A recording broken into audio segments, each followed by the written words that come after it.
दोस्तों आज के इस वीडियो के अंदर मैं आपके लिए 3 ऐसी हॉरर स्टोरीज लेकर आया हूं जो कि मेरे साथ मेरे सब्सक्राइबर्स ने शेयर की हैं। अगर आपके पास भी कोई ऐसी कहानी है जो कि आप मेरे साथ शेयर करना चाहती हैं तो स्क्रीन पर आपको मेरी इंस्टा आईडी और मेरा व्हाट्सएप नंबर दिख रहा होगा।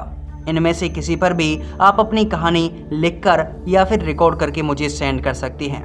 आपकी कहानी भी जल्दी ही इस चैनल पर सुनाई जाएगी। दोस्तों मेरा नाम दीपक चौहान है और मैं यूपी के अलीगढ़ का रहने वाला हूँ। मैं इस वीडियो के अंदर अपने गांव का नाम नहीं बता रहा। दरअसल ये घटना मेरे साथ नहीं बल्कि हमारे गांव के सरपंच के साथ घटी थी। इस घटना को घटे यही कोई 30 से 40 साल बीते होंगे। दरअसल उन दिनों हमारे गांव के बाहर एक कुआं हुआ करता था और उस कुएं के पास ही कई सारे पानी के कुंडे बने हुए थे जिनमें गांव के बच्चे कूद कूद कर नहाया करते थे। और उस कुएं के पास काफी चहल पहल हुआ करती थी। गर्मियों का समय था और एक दिन की बात थी।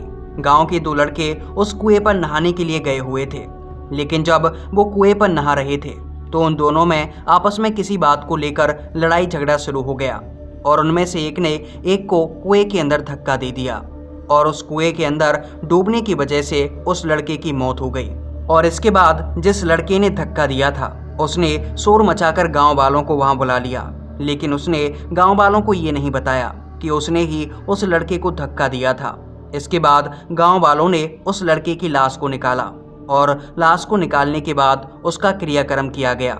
लेकिन गांव वाले अभी भी परेशान थे क्योंकि उन्हें ये पता नहीं चला था कि आखिर उस लड़के की मौत कैसे हुई है। जब उन गांव वालों ने उस लड़के से पूछा जिसने उसे धक्का दिया था तो उसका कहना था कि इसका नहाते समय पैर फिसल गया और ये कुएं के अंदर जा गिरा। इसको डूबता हुआ देख मैंने गांव वालों को काफ़ी आवाज़ें लगाईं, लेकिन जब तक गांव वाले इस कुएं तक पहुंचे तब तक इसकी मौत हो चुकी थी। उस लड़के ने हकीकत नहीं बताई थी कि आखिर उस लड़के की मौत उसकी ही वजह से हुई थी। इसके बाद गांव वालों ने इस बात को रफा दफा कर दिया। लेकिन इस घटना के लगभग 15 दिनों के बाद ही जब सुबह सुबह गाँव के लोग उस कुएं में पानी भरने के लिए गए तो उन्होंने देखा कि उस कुएं में पानी के ऊपर एक लाश तैर रही है और वो लाश किसी और की नहीं बल्कि उसी दूसरे लड़के की थी जिसने उस लड़के को धक्का दिया था। लेकिन उस लाश की हालत कुछ ठीक नहीं लग रही थी। दरअसल उसकी दोनों आंखें निकली हुई थीं और उसके गले पर कटे फटे के निशान थे। इसके बाद जब गांव वालों ने उसकी ऐसी संदिग्ध लाश को देखा तो गांव वालों को शक होने लगा कि जरूर इसकी मौत के पीछे किसी चोर लुटेरे का हाथ है। उसने ही इसे मारकर इस कुएं के अंदर फेंक दिया है ताकि लोगों को ऐसा लगे कि इसकी मौत कुएं में डूब जाने की वजह से हुई है। और इसके बाद गांव वालों ने उस लड़के का भी क्रियाक्रम कर दिया। लेकिन इसके बाद तो जैसे गांव के अंदर मौतों का तांडव होने लगा और अब हर 7वें 8वें दिन उस कुएं के आसपास लोगों की लाशें मिलने लगीं। धीरे धीरे करके गाँव वालों ने उस कुएं के आसपास जाना ही छोड़ दिया क्योंकि गाँव वालों को लगा कि ये कुआं अब श्रापित हो चुका है। इसके बाद गाँव वालों ने गाँव के अंदर ही एक दूसरा कुआं था उसके अंदर से पानी भरना शुरू कर दिया। अब गांव के लोग उस कुएं के आसपास काफी कम जाया करते थे। गांव में ऐसी भूत प्रेतों की बातें काफी जल्दी फैल जाती हैं। गांव के लोगों का कहना था कि उस कुएं पर अब आत्माएं मंडराती हैं और वहां पर भूत प्रेतों का निवास हो चुका है। इसके बाद गाँव में जैसे ये खबरें बच्चे बच्चे को पता थीं और कोई भी शाम ढलने के बाद उस कुएं के आसपास नहीं जाता। एक दिन की बात है, हमारे गांव के सरपंच ने गांव में हो रही इन हरकतों को देखकर ये योजना बनाई कि क्यों ना उस कुएं को मिट्टी से बंद कर दिया जाए, उसमें मिट्टी भर दी जाए। और गांव वाले भी सरपंच जी की इन बातों में सहमत हो गए। और इसके बाद अगली सुबह ही गांव के 4-5 बड़े बुजुर्ग सरपंच जी के साथ उस कुएं के पास गए और वहां जाकर उन्होंने मिट्टी से मजदूरों के द्वारा उस कुएं को भरवा दिया। लेकिन इसके 2-3 दिन के बाद ही अचानक से सरपंच जी की हालत बिगड़ने लगी। दरअसल वो अजीबोगरीब बातें करने लगे। गांव के लोगों का कहना था कि उनके शरीर में प्रेत आत्माएं आ चुकी हैं और सरपंच जी चीखते चिल्लाते हुए बार बार उन्हीं 2 लड़कों के नाम लिया करते थे जिनकी मौत सबसे पहले उस कुएं में कूद कर हुई थी। और इसके बाद सरपंच जी की हालत दिन ब दिन बिगड़ती गई और इसके बाद गाँव के लोगों ने सरपंच जी को कई सारे पंडितों को दिखाया, कई सारे वैद्यों को दिखाया, यहाँ तक कि शहर जाकर कई सारे डॉक्टरों को भी दिखाया, लेकिन कोई भी सरपंच जी का इलाज नहीं कर पाया और सरपंच जी की तड़प तड़प कर एक दिन मौत हो गई। लेकिन इसके बाद से सरपंच जी की आत्मा उसी कुएं के आसपास देखी जाती है जहां पर उन्होंने उस कुएं को मिट्टी से ढका था। कई गांव वालों ने अभी भी सरपंच जी की आत्मा को उस जगह पर देखा है और अब उस जगह के पास से ही एक रोड निकल गई है, लेकिन कोई भी गांव वाला शाम होने के बाद उस रोड से सफर नहीं करता। तो दोस्तों, ये थी दीपक चौहान जी की कहानी। दीपक चौहान जी, मेरे साथ अपनी कहानी शेयर करने के लिए आपका धन्यवाद। तो चलिए अब बढ़ते हैं आज की दूसरी कहानी की ओर। दोस्तों, आज की दूसरी कहानी मेरे साथ शेयर की है अनुज हालदर जी ने, जो कि वेस्ट बंगाल के रहने वाले हैं, लेकिन इन्होंने भी अपने गांव के बारे में बताने से मना किया है। तो चलिए आपको इनकी कहानी इन्हीं के पॉइंट ऑफ व्यू से सुनाते हैं। दोस्तों, मेरा नाम अनुज हालदर है और मैं वेस्ट बंगाल के एक छोटे से गांव का रहने वाला हूं। दरअसल मैं मछली बेचने का काम करता हूं और मछली बेचते हुए मुझे लगभग 20 साल गुजर चुके हैं। ये काम मैं तब से कर रहा हूं जब मेरी उम्र लगभग 12 साल के आसपास थी। मछली बेचने की शुरुआत भले ही मैंने एक छोटी सी टोकरी से की हो, लेकिन आज मेरे पास एक कस्बे के अंदर काफ़ी अच्छी दुकान है और उस दुकान पर अब मैं अकेला काम नहीं करता, बल्कि मैंने अपने ही गांव के 2 लोगों को लगा रखा है जो कि मेरे लिए मजदूरी करते हैं और वो मछलियां बेचने का मेरे साथ ही काम करते हैं। एक दिन की बात थी। दरअसल वो जनवरी का महीना था। कड़ाके की ठंड पड़ रही थी और उस दिन मैंने लगभग रात के 9 बजे के आसपास तक अपनी सारी मछलियां बेच दी थीं और इसके बाद मैं अपनी दुकान को बढ़ाकर अपने उन 2 साथियों के साथ, जो कि मेरे साथ काम किया करते थे, बाइक पर बैठाकर वापस से अपने गांव लौट रहा था। दरअसल वो भी दोनों मेरे गांव के ही थे और मैं अक्सर उन दोनों को अपने साथ लेकर ही वापस अपने गांव लौटता था। मेरा गांव उस कस्बे से जहां पर मेरी दुकान थी वहां से लगभग 20 किलोमीटर की दूरी पर था। हालांकि 20 किलोमीटर की दूरी कुछ ज़्यादा नहीं होती, लेकिन जब कड़ाके की ठंड पड़ रही हो और आपको सामने कुछ भी दिखाई नहीं दे रहा हो, ऐसे में 20 किलोमीटर का रास्ता भी काफ़ी बड़ा हो जाता है। और उस रात मैं और मेरे वो दोनों साथी हम आपस में बातें करते हुए अपने गांव की तरफ बढ़ रहे थे। आमतौर पर मैं बाइक को काफ़ी धीमा चलाता हूं और उस रात कोहरा होने की वजह से मेरी बाइक और भी ज़्यादा धीमी थी और मैं अपने साथ के उन 2 लोगों से बात कर रहा था कि आखिर आज दुकान में कितना मुनाफा हुआ है कि तभी चलते चलते हमें सामने से एक बूढ़ा आदमी दिखाई दिया। वो बूढ़ा आदमी हमारी तरफ हाथ करके हमें रुकने के लिए कह रहा था, लेकिन हम पहले से ही उस बाइक पर 3 जन सवार थे और इसलिए मैंने बाइक को रोकना सही नहीं समझा और मैं उसे क्रॉस करके आगे की तरफ निकल गया।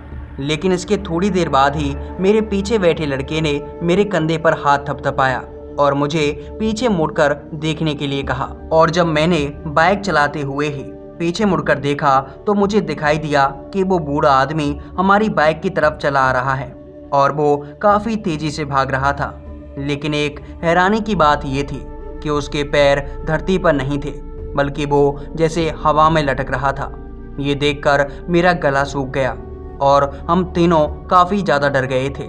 इसके बाद मैंने अपनी बाइक की रफ्तार को और तेज़ बढ़ा दिया, लेकिन जैसे ही मैंने अपनी बाइक की स्पीड बढ़ाई तो वो बूढ़ा आदमी झट से न जाने कहां से हमारी बाइक के बिल्कुल पास आ गया और अब वो हमारी बाइक के बिल्कुल साथ दौड़ रहा था।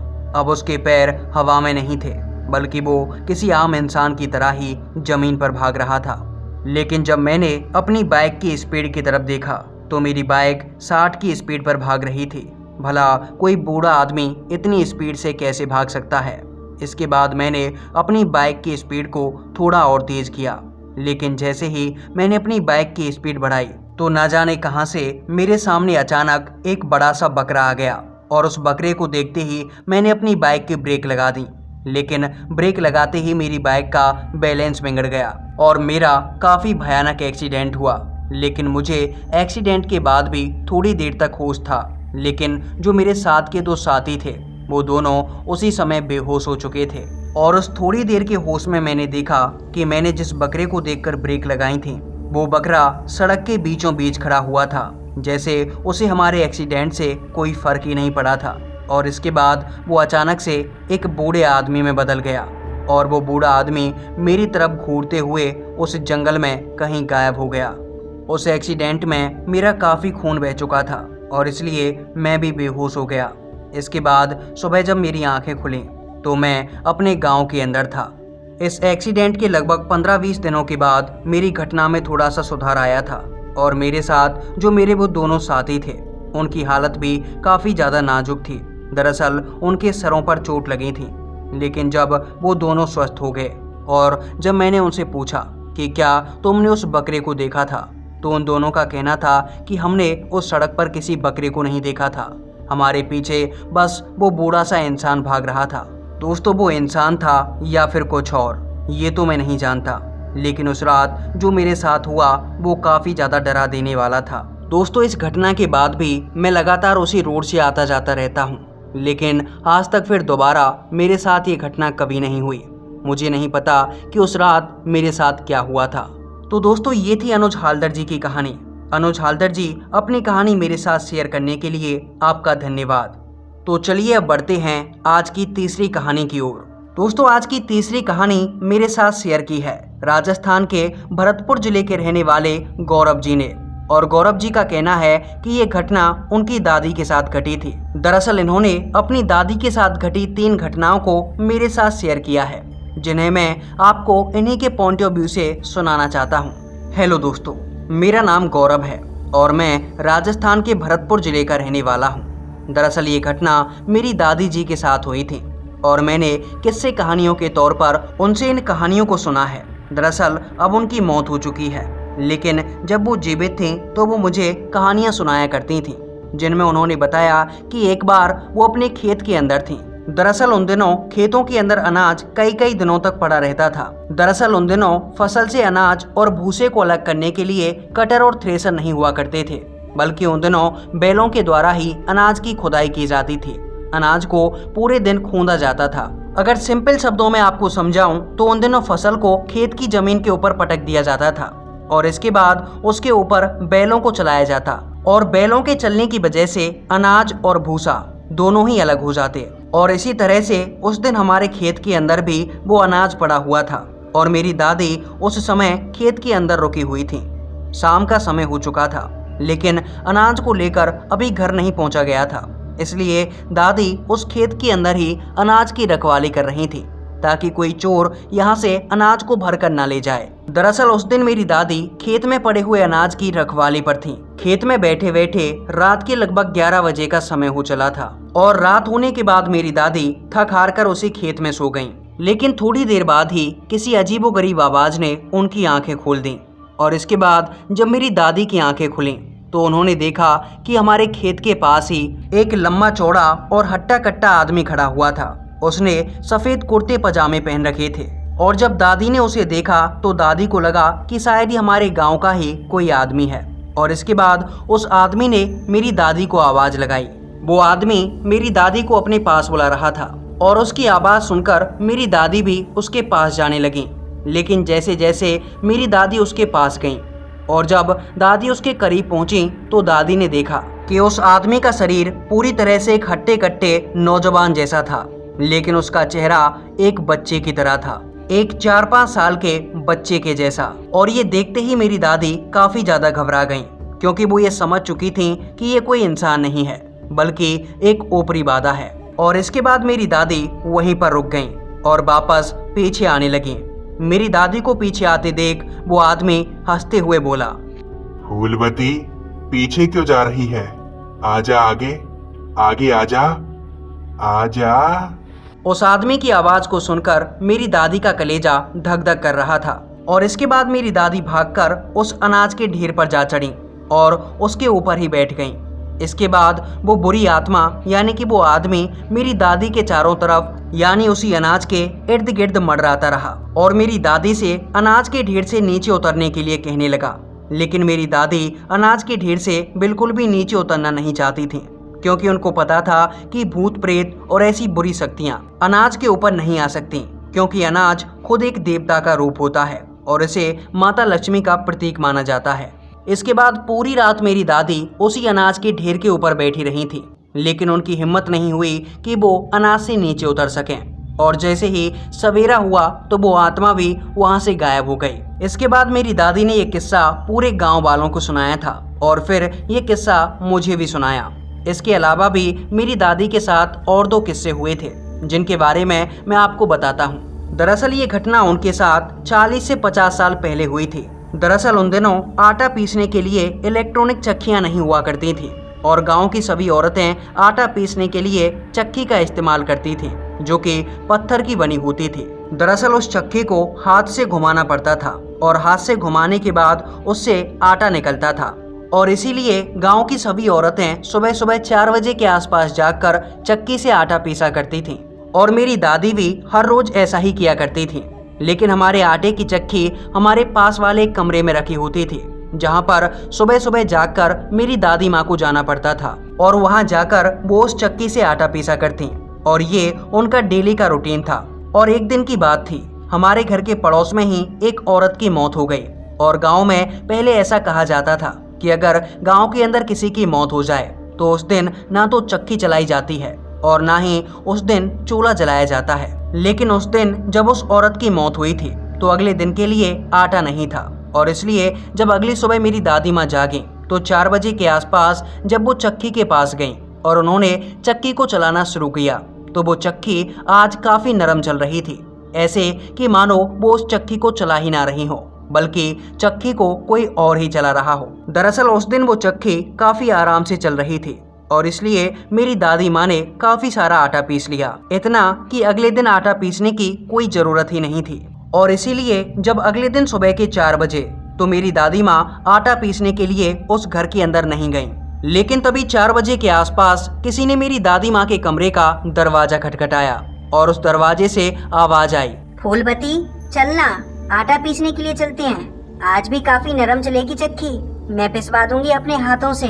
दरअसल ये आवाज उसी औरत की थी जिसकी पिछले दिन ही मौत हुई थी और मेरी दादी माँ उसकी आवाज सुनते ही समझ गईं कि कल जो चक्की नरम चली थी उसके पीछे की वजह ये थी कि ये औरत उस चक्की को चलवा रही थी और मैं इस भूतनी के साथ वो आटा पीस रही थी। दोस्तों, इसके साथ ही मेरी दादी माँ के साथ एक और घटना हुई थी, लेकिन वो इतनी खास नहीं है, लेकिन फिर भी मैं आपको सुना देता हूँ। दरअसल ये घटना अभी 8-9 साल पहले की ही थी। हमारे घर पर कोई नहीं था। दरअसल घर के सभी लोग एक शादी में गए हुए थे और मैं भी उसी शादी में गया हुआ था, लेकिन मेरी दादी माँ घर पर अकेली थीं।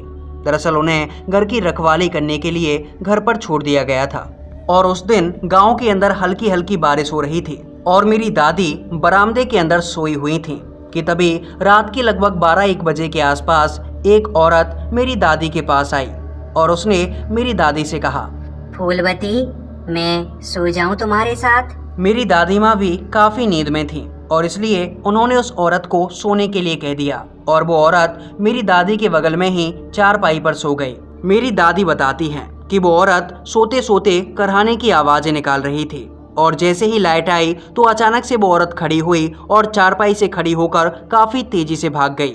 उस दिन भी मेरी दादी काफी ज्यादा डर गई थी और वो पूरी रात सो नहीं पाई। तो दोस्तों, ये थी मेरी दादी के साथ घटी हुई कुछ घटनाएं। तो दोस्तों, ये थी गौरव जी की कहानी। तो गौरव जी, अपनी कहानी मेरे साथ शेयर करने के लिए आपका दिल से धन्यवाद। दोस्तों, अगर आपके पास भी कोई कहानी है तो स्क्रीन पर आपको मेरी इंस्टा आईडी और मेरा व्हाट्सएप नंबर दिख रहा होगा। अगर आप चाहें तो अपनी कहानी इन पर मुझे सेंड कर सकती हैं। आप रिकॉर्ड करके या फिर लिखकर अपनी कहानी मुझे सेंड कर सकती हैं। हो सकता है कि अगली वीडियो आपकी कहानी के साथ ही बन रही हो।